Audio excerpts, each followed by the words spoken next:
Okay, so please open the newspaper and please tell me if you find anything important, because I don't find anything important. Huh? Yes?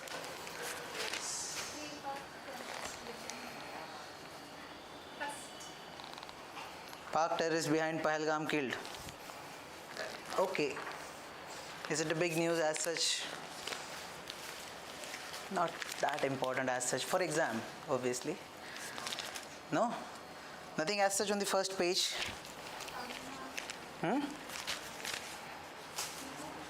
Nothing. We'll directly move to the editorial part where we find few news items which are quite relevant for the examination. So the first one is about Bihar, and they're talking about child trafficking. Okay, so there's a report by National Crime Records Bureau, NCRB, and quoting the data of NCRB, it is being said that in India, Bihar is at the top when it comes to girl-child trafficking. Now, first of all, what is trafficking? Selling the girls is trafficking. Okay. Is it just for girls we use this term? Boys also. Okay. Is it only for human beings we use this term?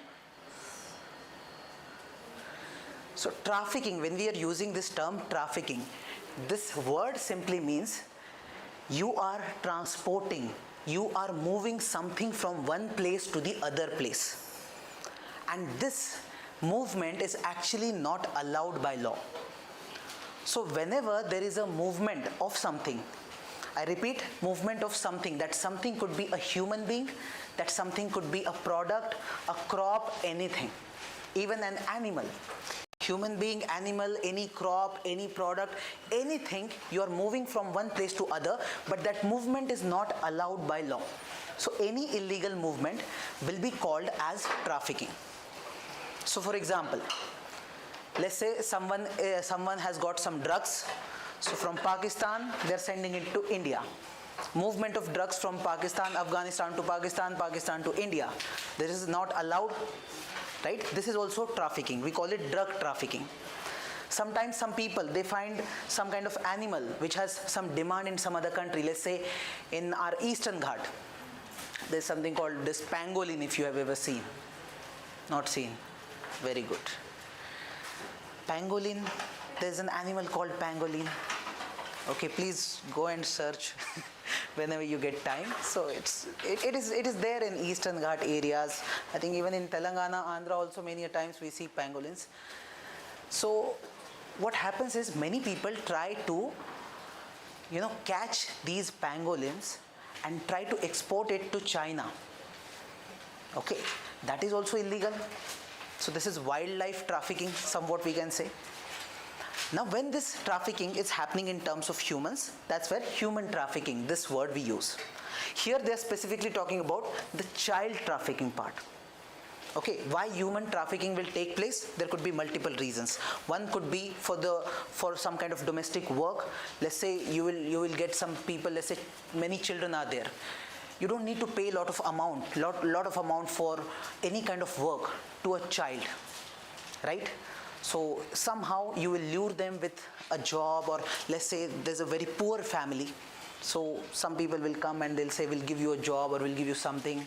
They'll take them, and then whatever happens, happens. Sometimes it could be for prostitution business. Sometimes it is for organ business. There's a very high demand for organs in the medical industry. So people will go, suddenly they will know that their organs have been taken. So many such things happen, and it is part of the organized crime which takes place at the world level. So there are some organizations which have network throughout the world, or at least in multiple countries, and in an organized manner they carry out such crimes. Okay. Now specifically focusing on Bihar, because this article specifically is talking about Bihar, that Bihar is among India's most active child trafficking regions, and they've given one data also, that 2,439 children trafficked, etc. Now we don't need this data because we are not preparing for Bihar civil service. right? But just understand the condition of Bihar. Now look at the reasons why this kind of situation is there in Bihar, why it is happening. Number one reason is poverty, unemployment, and the vulnerability of Bihar. Obviously, in poverty index, Bihar will be at top no matter what. And it's not just about Bihar, there are many other states. Now, specifically, because of poverty, what happens is, people are not in good condition, so they will look for any opportunity. If anyone comes to them and offers some kind of job or some kind of a thing, they'll go for it. Because of poverty, they do not have access to education the way you people have. Okay, because of lack of education, again they'll get into such traps, which becomes obvious. And because of unemployment that is presently there, especially in terms of Bihar, if we say, Bihar is not so industrialized state. If we go like, if you see Gujarat, Maharashtra, Andhra, Tamil Nadu, these are highly industrialized states, right? Southern part of India is highly industrialized. Compare it with Uttar Pradesh or Bihar. They're not industrialized, and the population over there is way higher than that of southern part of India. So actually industries were needed in that area, not here, if we see comparatively, right? Because the demand is very high. That's why we see unemployment rate very high over there. Okay? So poverty becomes one major reason behind trafficking. Then porous border. If you see map of Bihar, Bihar shares border with these regions like Nepal, there is West Bengal, and then to West Bengal there is Bangladesh. Now whenever we see international borders and the border is porous, that means people can easily cross that border. Okay, so in that case it becomes very easier for those networks to manage their activities. They'll come, they'll go, and it becomes very difficult even for the local police in that area to find out who has done this crime, because they don't have the authority beyond a particular region, right? Then weak enforcement of laws. In India we have so many laws like Immoral Traffic Prevention Act, Juvenile Justice Act, Bonded Labor Act, Child Labor Prohibition and Regulation Act, and this POCSO Act. When it comes to child trafficking, all these laws are present. Problem is weak implementation of these laws. Laws are present, but nobody is implementing it in the real spirit. That is main problem. So many students, they do this thing. If I give you any problem, in the answer they write, we need to make some strong laws. Laws are already there. Don't write this, that we need strong laws for this. Maybe you don't know that there are laws. Okay, those need to be implemented properly. And last is, there is demand for cheap labor in many regions or in many areas, especially when there is any informal sector involved. So cheap labor, let's say there is a circus or there is a program happening or some kind of domestic work is there for which we need cheap labor. So children become the best resource for these people. Okay. So these are the major reasons why we see Bihar at the top in the child trafficking, especially girl child trafficking. Now look at the status with respect to India, not just Bihar. So according to NCRB report of 2022, 8 children were trafficked every single day in India in 2021. Now this is the official data from NCRB. So just imagine, every single day 8 children in India are trafficked. Okay, this shows the severity of the problem. Now, as far as Indian Constitution is concerned or international conventions are concerned with respect to this child trafficking, firstly, India's Constitution, we have Article 23, fundamental right, which clearly prohibits any such trafficking in human beings and any kind of forced labor. Okay, these two things will have some linkage. When this trafficking is happening, one of the reasons could be to go for this forced labor. No payment, nothing, and you will be the labor permanently over there. So we have fundamental right, yes. Then these two conventions, you should know that we have already signed, India is part of it. UN Convention on the Rights of the Child 1989 and Hague Convention on protection of children and cooperation in inter-country adoption. This we had earlier also discussed when we were talking about adoption, inter-country adoption. That time also we had talked about this Hague Convention.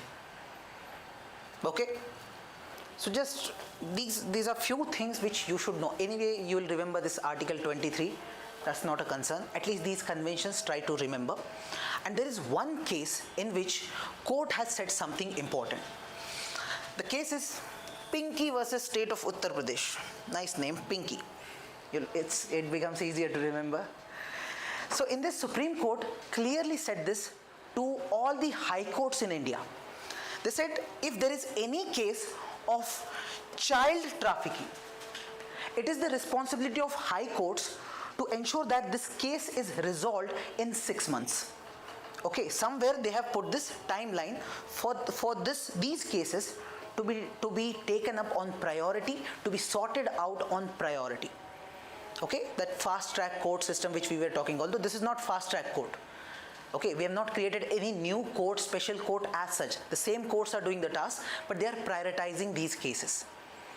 Okay, so that's it. This much information is more than enough for you as far as this article is concerned. Any doubt on this? Yes? No? Next one. Adopt formalization of power productivity growth. Now, more or less, this article specifically deals with our manufacturing industry, or specifically the formal sector of India. Now, there is a trend that we are observing, and that trend is called as contractualization. Contractualization that is happening in our industries, especially the formal sector. You see, there are two sectors you will observe. Some people are working in formal sector, some are working in informal sector. Any idea what is the difference, or at least just basic observation? Let's say someone is working in an IT company in high-tech city. Okay, and someone is working in a shop, just nearby shop. Okay, both are having job, both are earning. Do you see any difference between these two individuals? Salary amount? Let's assume salary is somewhat similar. Job security. One thing is, when a company, a registered company is offering you a job, you'll get an offer letter, everything will be in written format. It will be very clear. You will be on their payroll. Every month you will get salary on time. Okay, apart from salary, there are many other things, like you will be part of the provident fund, you will be part of many other schemes, some social security will be there, some insurance will be provided, so many things will be provided to you, right? And you cannot be removed so easily. Although we can't say that you cannot be removed, it's a private sector, so they can remove. Nowadays even we are getting news from TCS, which was once being called as providing government job. Means you got selected to TCS, it's a government job. But now suddenly we got a news that heavy layoff from TCS. Because of? What do you think? Because of AI. Okay, although they will not say it, but that's clearly visible. Now I'm saying it's not that easy even to remove a person who is permanently hired. Okay, there will be decent level of job security as well as some other benefits in terms of insurance, some savings, some other benefits that will be provided in formal sector. What happens in informal sector? You're working in a shop, suddenly shopkeeper doesn't like what you're doing, go. He'll not even be paid the remaining amount which was supposed to be paid, right? So it's quite unstable kind of a condition when it comes to informal sector. And the reality in terms of Indian economy is, most of the people working in India, they are part of informal sector and not formal sector. Okay. Now, right now what is happening, we are observing this trend of contractualization. That means even these formal companies, these formal sector units, they are also taking or hiring people not on permanent role, but rather on contractual basis, only on a particular contract, 6 months, 4 months, 2 months kind of contract. No job security, no guarantee, nothing. And because they are on contract, they are not permanent employees, so company will not offer any any benefit, any extra benefit as such.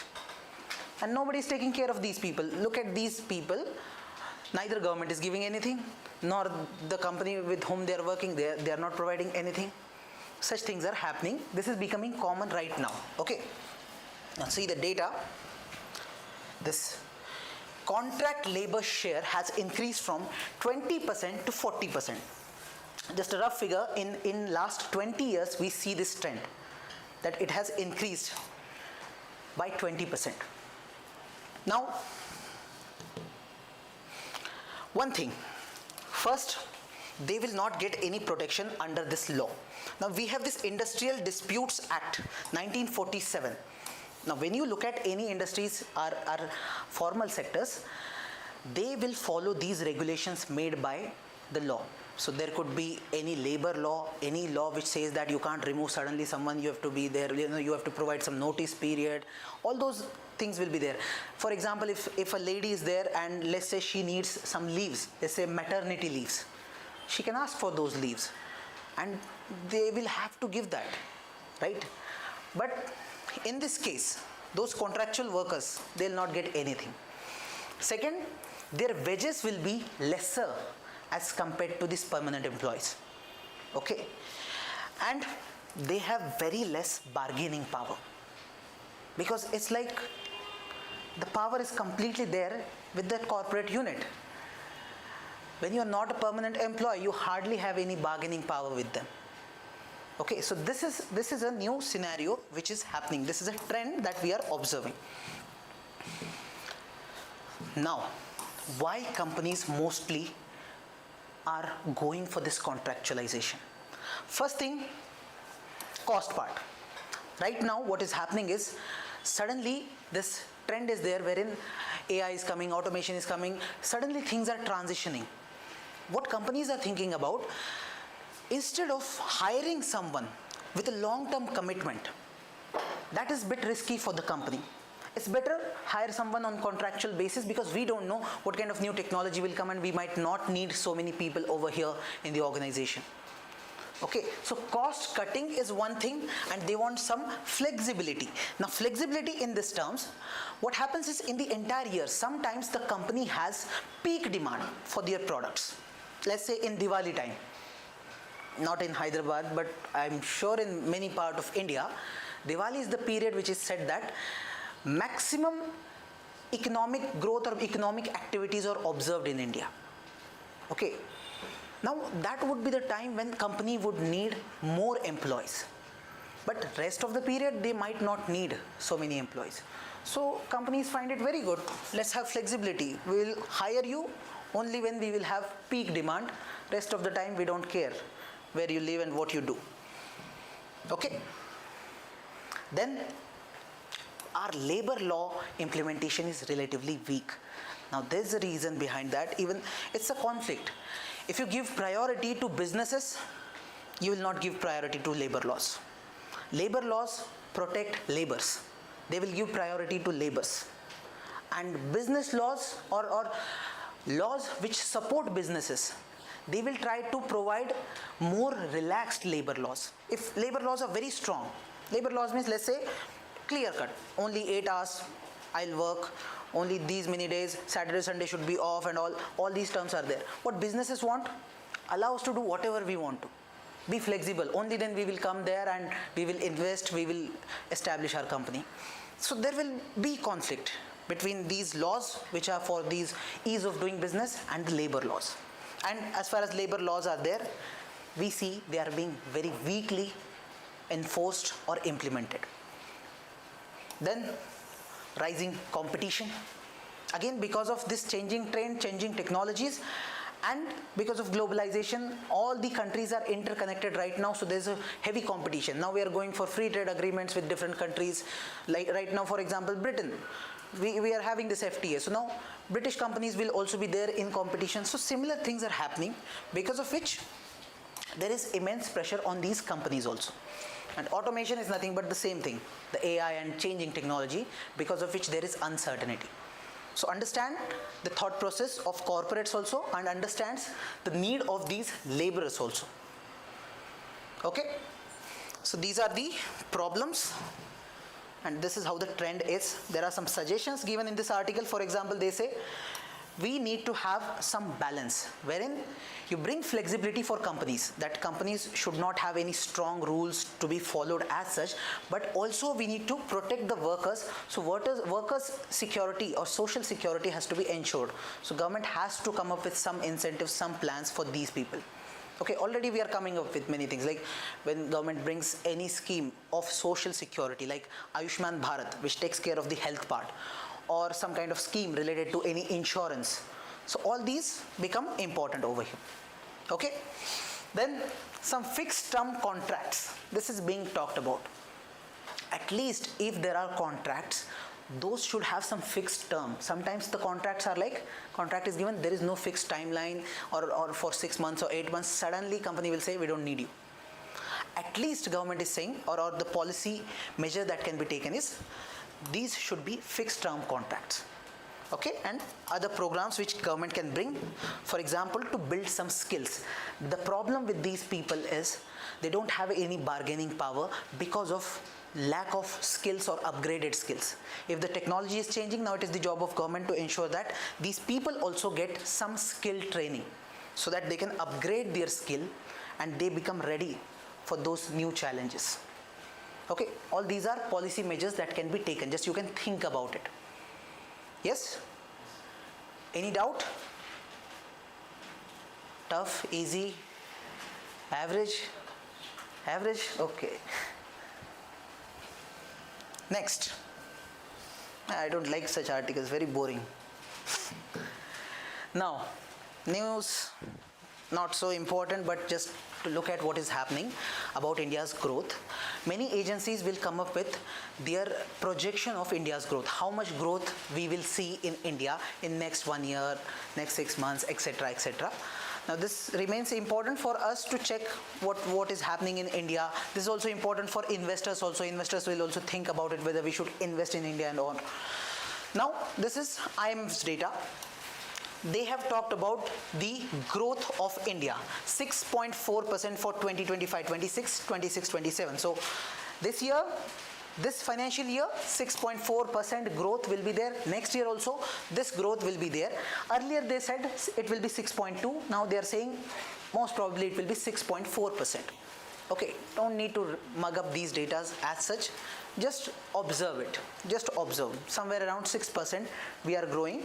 And see the global growth. 3% in 25, 3.1% in 2026. Okay, so we are growing faster. 3%, 6% faster. Yes, we are growing faster. Is it a good thing or a bad thing? Good thing. So if we don't grow by that rate, we won't do good, but we'll do average. Can we say that?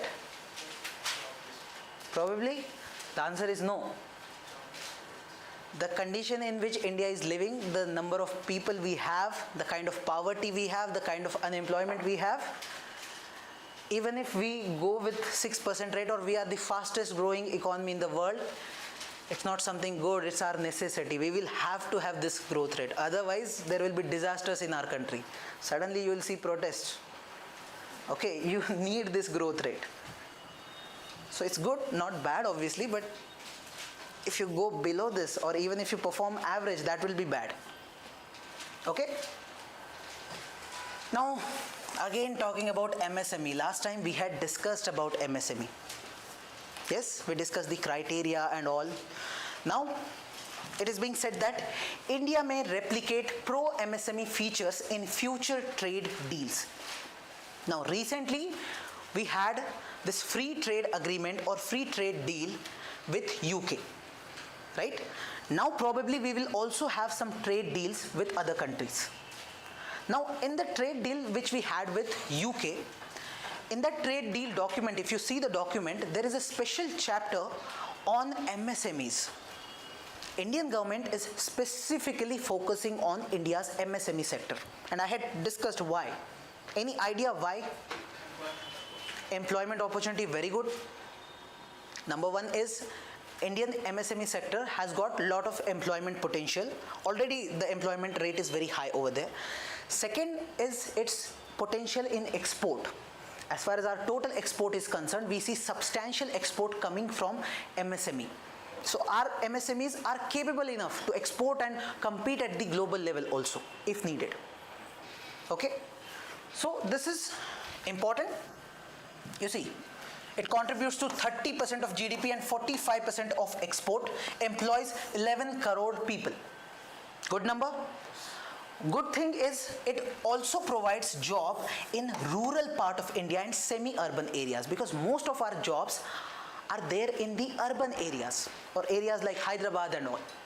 We need jobs in semi-urban, tier 2, tier 3 cities and even rural areas. That becomes possible because of these MSMEs. Otherwise, other formal industries, most of them, they're located in the major cities, or at least whom we call as city or urban area, right? So good thing about MSMEs. Now, right now, what kind of challenges India might face if we are thinking about focusing on MSMEs whenever we deal with any kind of free trade agreement? If we are having any free trade agreement with any country, we will try to push our MSMEs. That's the plan of government, right? One problem will be of these non-tariff barriers. Any idea what do we understand by this non-tariff barrier? No tax? No? What is tariff? Okay, tax, we can say a kind of tax they are putting, that's a tariff. Now they are using this term non-tariff barrier. Is tariff a barrier? Let's say I'm exporting something. Let's say I made this newspaper, I want to sell it in USA. I'm sending, but Trump said 50% tariff. So is tariff a barrier? It is a barrier. But here when we use this term non-tariff barrier, that means there won't be any direct tax. Trump will not put any direct tax on this product. Okay. They will say the quality of your product is not good, it is toned over here, the color is not good, the apples that you are sending, they have some insects on it and all those things. Health concerns are there, environmental concerns. When you make these products, you emit lot of carbon dioxide, which is not good for climate change. So we will not allow this product. Nice? Take a moral stand to put a barrier.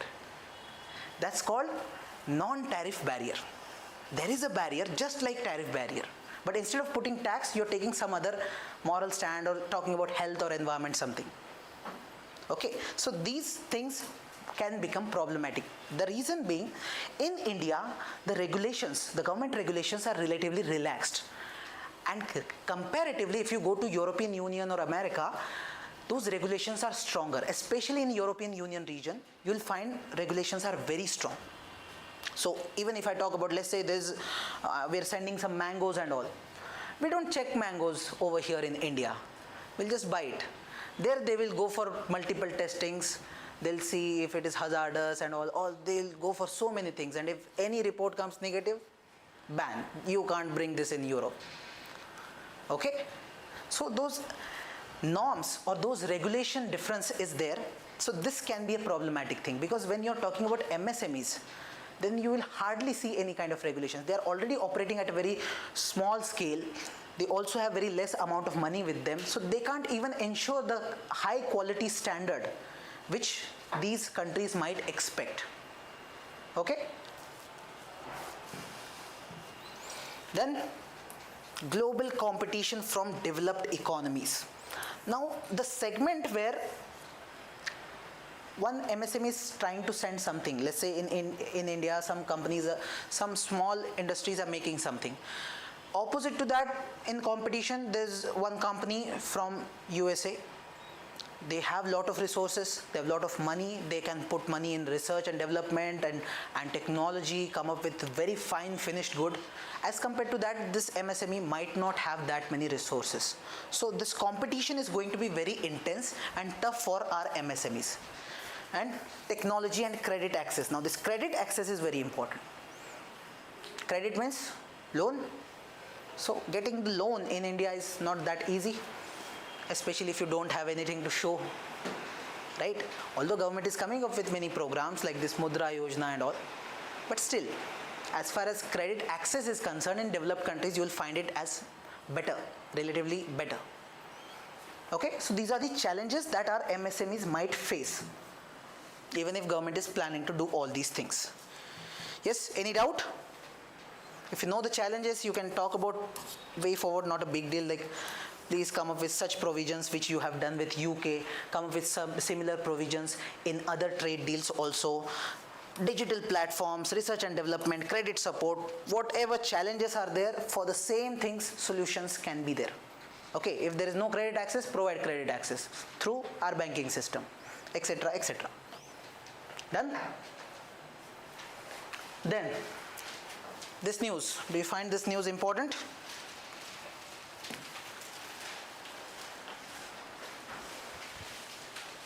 UK to recognize State of Palestine in September unless Israel commits to truce. So it looks like they are giving warning to Israel. Take some action, otherwise we will also recognize Palestine. Now, why do you think this is a news? Any linkage with the news we discussed earlier? France, very good. We discussed about France, that France said that we are going to recognize Palestine as a state, right? And why that news became important? Because France was the first country among G7 countries who said this thing, and they are probably planning to recognize. Now UK is also part of G7, so second country. So do you see the trend in Europe? Yes, we see the trend in Europe. Now this is just a warning. We don't need to study anything, just observe it, what is happening. Okay? Now next, what did ICJ say on climate obligations? Now this was in the text and context. Here, International Court of Justice has given some judgment which is being discussed simply. Here also you don't need to prepare something as such newly. Just understand what's happening with respect to climate change, global warming at the international level. We had earlier discussed about COP meeting which was supposed to take place. Before that COP meeting also some other meetings take place. And we are observing that the world is not cooperating to take some action against climate change. The Paris Agreement you talk about or anything. US is saying we are leaving, countries are not cooperating. That is very much visibly, can be seen in a visible manner. Now, there is one case coming from Vanuatu and some Pacific Island countries.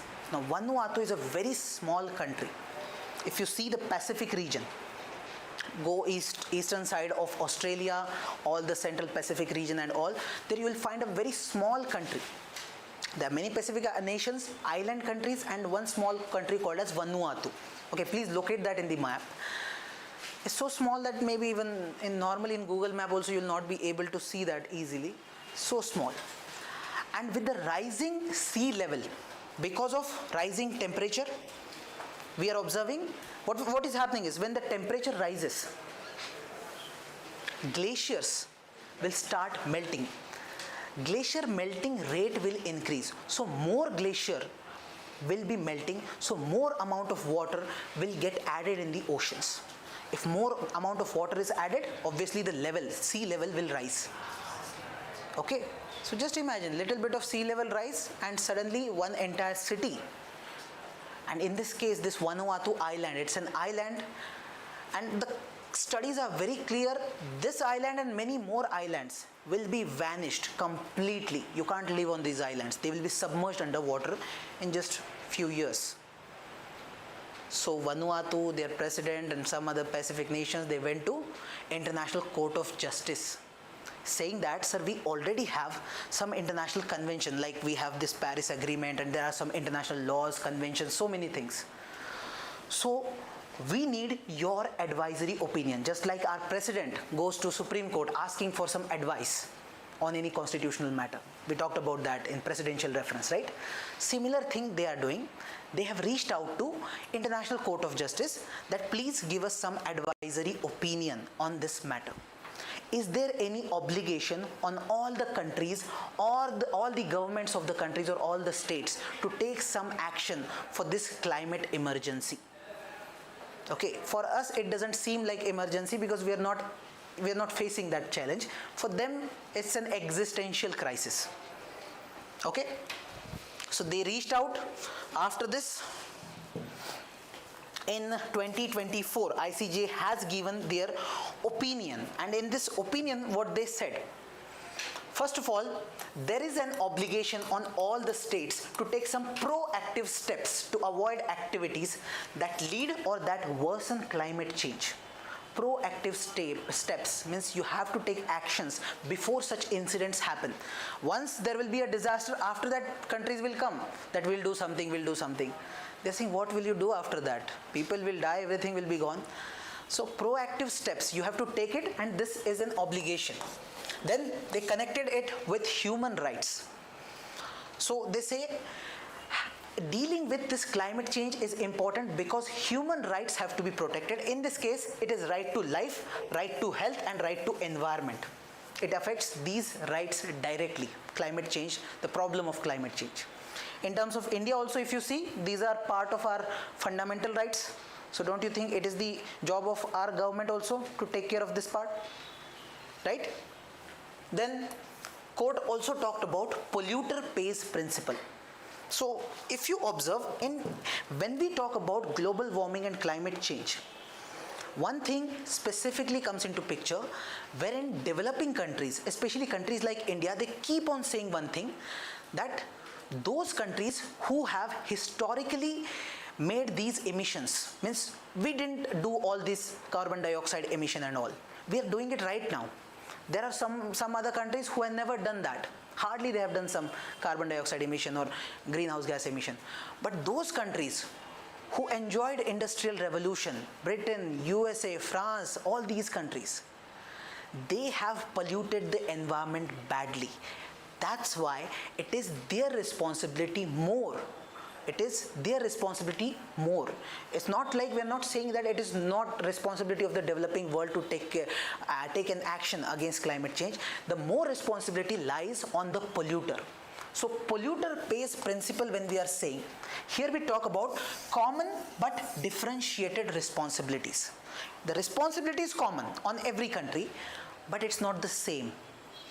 Developed countries should take more actions, they should pay more amount of money, and it is their responsibility to take these actions. That's why in the Paris Agreement and all those, when you read all those conventions, we talked about providing $100 billion every year.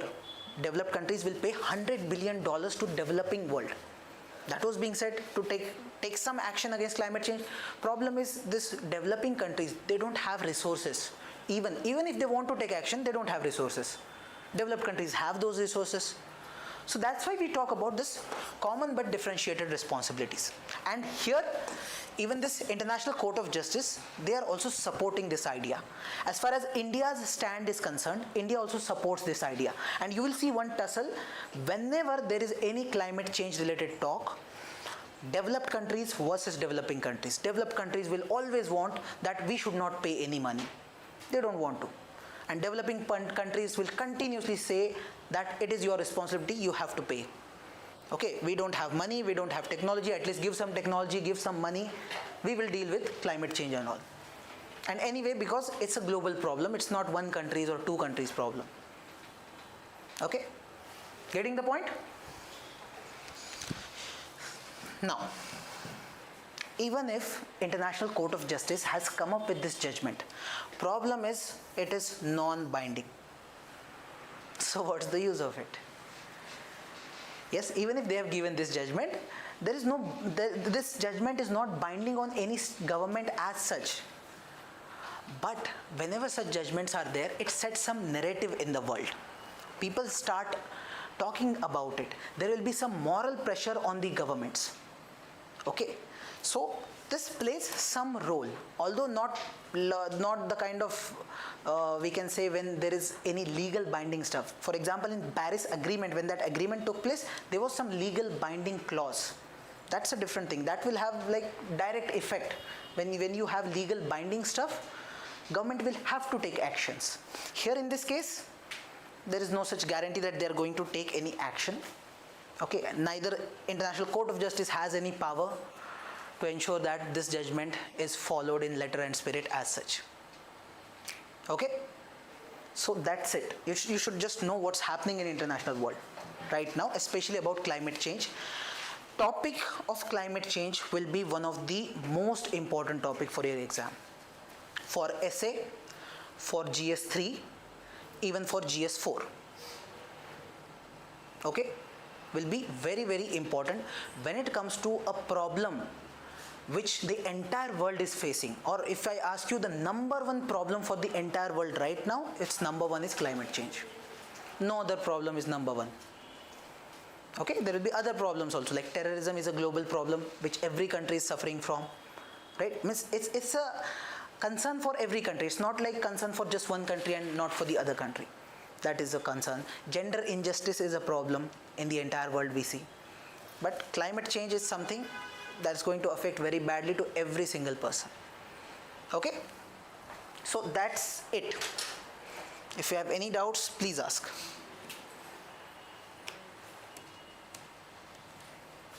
No doubts. Are you sleeping, huh? Okay. No doubts? Should we stop?